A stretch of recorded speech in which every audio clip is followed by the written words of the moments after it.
So, a big breakthrough in our understanding of the neurobiology of addiction was the realization and I'm forgetting, let me just think, I think in the 80s, that it seemed that all these different drugs with the term I like to use is addictive liability. Mm.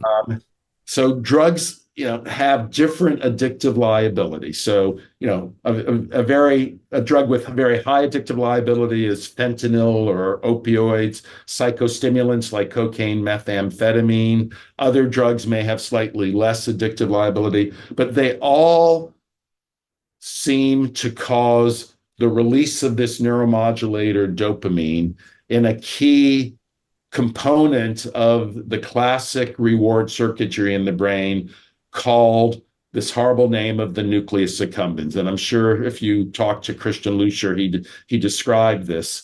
And what's really so that was one major breakthrough. And then the other was that these different substances, opioids versus psychostimulants like cocaine, methamphetamine versus nicotine, all cause the release of dopamine in the nucleus accumbens, but at a receptor level and at a circuit level, they do it via different mechanisms. Mm. But this realization of the key triggering